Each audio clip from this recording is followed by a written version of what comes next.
जय राम जय राम जय जय राम सिया राम जय जय सिया राम। तुलसीदास जी आगे कहते हैं कि देवगण प्रेम से पुलकित शरीर होकर तथा हृदय में उत्साह भरकर श्री रामचंद्र जी का विवाह देखने चले। जनकपुर को देखकर देवता इतने अनुरक्त हो गए कि उन सब को अपने अपने लोक बहुत तुच्छ लगने लगे। विचित्र मंडप को तथा विभिन्न प्रकार की सब अलौकिक रचनाओं को वे चकित होकर देख रहे हैं। नगर के स्त्री पुरुष रूप के भंडार सुघड़ श्रेष्ठ धर्मात्मा सुशील और सुजान हैं। उन्हें देखकर सब देवता और देवांगनाएं ऐसे प्रभाहीन हो गए जैसे चंद्रमा के उजाले में तारागण फीके पड़ जाते हैं। ब्रह्मा जी को विशेष आश्चर्य हुआ क्योंकि वहाँ उन्होंने अपनी कोई रचना तो कहीं देखी ही नहीं।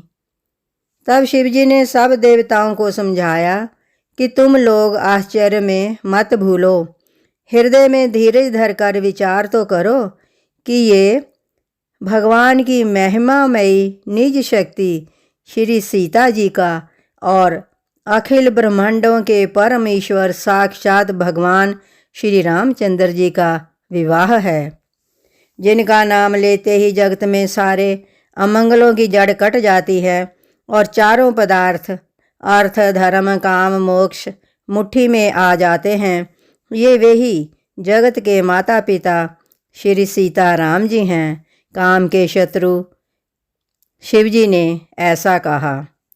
इस प्रकार शिवजी ने देवताओं को समझाया और फिर अपने श्रेष्ठ बैल नंदीश्वर को आगे बढ़ाया। देवताओं ने देखा कि दशरथ जी मन में बड़े ही प्रसन्न और शरीर से पुलकित हुए चले जा रहे हैं।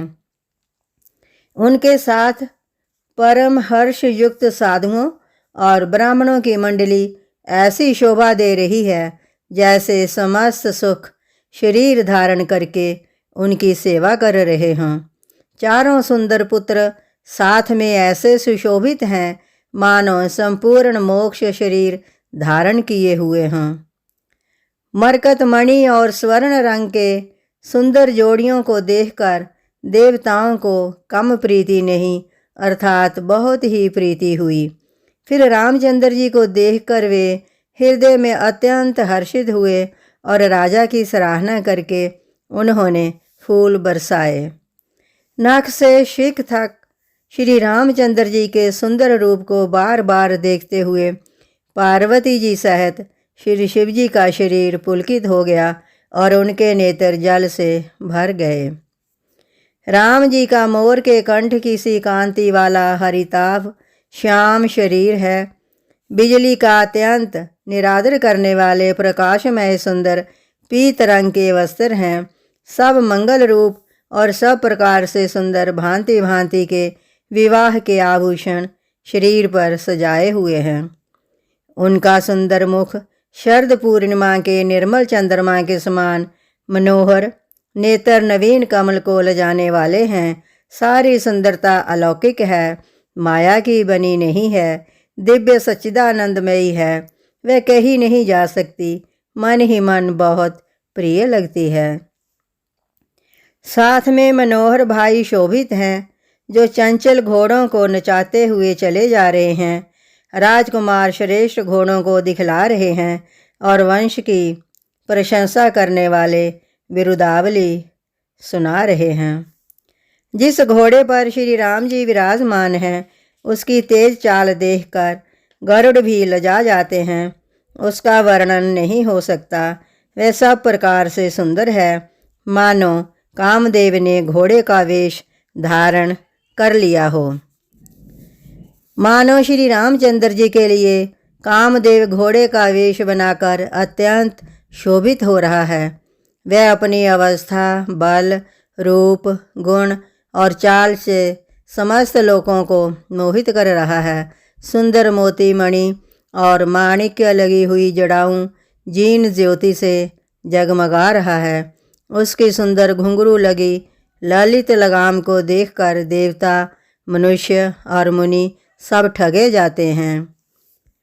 प्रभु की इच्छा में अपने मन को लीन किए चलता हुआ वह घोड़ा बड़ी शोभा पा रहा है, मानो तारागण तथा बिजली से अलंकृत मेघ सुंदर मोर को नचा रहा हो। जिस श्रेष्ठ घोड़े पर श्री रामचंद्र जी सवार हैं, उसका वर्णन सरस्वती जी भी नहीं कर सकती। शंकर जी श्री रामचंद्र जी के रूप में ऐसे अनुरक्त हुए कि उन्हें अपने 15 नेत्र इस समय बहुत ही प्यारे लगने लगे। भगवान विष्णु ने जब प्रेम सहित श्री राम को देखा, तब वे रमणीयता की मूर्ति श्री लक्ष्मी जी के पति श्री लक्ष्मी जी सहित मोहित हो गए। श्री रामचंद्र जी की शोभा देखकर ब्रह्मा जी बड़े प्रसन्न हुए, पर अपने 8 ही नेत्र जानकर पछताने लगे। देवताओं के सेनापति स्वामी कार्तिक के हृदय में बड़ा उत्साह है, क्योंकि वे ब्रह्मा जी से ड्योढ़े अर्थात 12 नेत्रों से राम दर्शन का सुंदर लाभ उठा रहे हैं। सुजान इंद्र श्री रामचंद्र जी को देख रहे हैं और गौतम जी के शाप को अपने लिए परम हितकर मान रहे हैं। सभी देवता देवराज इंद्र से ईर्ष्या कर रहे हैं कि आज इंद्र के समान भाग्यवान दूसरा कोई नहीं है। श्री रामचंद्र जी को देखकर देवगण प्रसन्न हैं और दोनों राजाओं के समाज में विशेष हर्ष छा रहा है। दोनों ओर से राज समाज में अत्यंत हर्ष है और बड़े जोर से नगाड़े बज रहे हैं। देवता प्रसन्न होकर और रघुकुल मणि श्री राम जी की जय हो, जय हो, जय हो कहकर फूल बरसा रहे हैं। इस प्रकार बारात को आती हुई जानकर बहुत प्रकार के बाजे बजने लगे और रानी सुहागन स्त्रियों को बुलाकर परछन के लिए मंगल द्रव्य सजाने लगी। अनेक प्रकार से आरती सजाकर और समस्त मंगल द्रव्यों को यथा योग्य सजाकर गजगामिनी उत्तम स्त्रियां आनंदपूर्वक परछन के लिए चलीं। सभी स्त्रियां चंद्रमुखी, चंद्रमा के समान मुख वाली और सभी मृगलोचनी, हरिण जैसी आँखों वाली हैं और सभी अपने शरीर को शोभा से रति के गर्व को छुड़ाने वाली हैं। रंग रंग की सुंदर साड़ियाँ पहने हैं और शरीर पर सब आभूषण सजे हुए हैं। समस्त अंगों को सुंदर मंगल पदार्थों से सजाए हुए वे कोयल को भी लजाती हुई मधुर स्वर से गान कर रही हैं। कंगन, करधनी और नूपुर बज रहे हैं। स्त्रियों की चाल देखकर कामदेव के हाथी भी लजा जाते हैं। अनेक प्रकार के बाजे बज रहे हैं। आकाश और नगर दोनों स्थानों में सुंदर मंगलाचार हो रहे हैं। शची, सरस्वती, लक्ष्मी, पार्वती और जो स्वभाव से ही पवित्र और सयानी देवांगनाएं थीं, वे सब कपट से सुंदर स्त्री का वेश बनाकर रनिवास में जा मिले और मनोहर वाणी से मंगल गान करने लगी। सब कोई हर्ष के विशेष वश थे, इसलिए किसी ने उन्हें पहचाना नहीं। कौन किसे जाने पहचाने, आनंद के वश हुई सब दूल्हा बने हुए ब्रह्म का परिशन करने चलीं। मनोहर गान हो रहा है, मधुर मधुर नगाड़े बज रहे हैं, देवता फूल बरसा रहे हैं, बड़ी अच्छी शोभा है। आनंद कांद दूल्हा को देखकर सब स्त्रियां हृदय में हर्षित हुईं।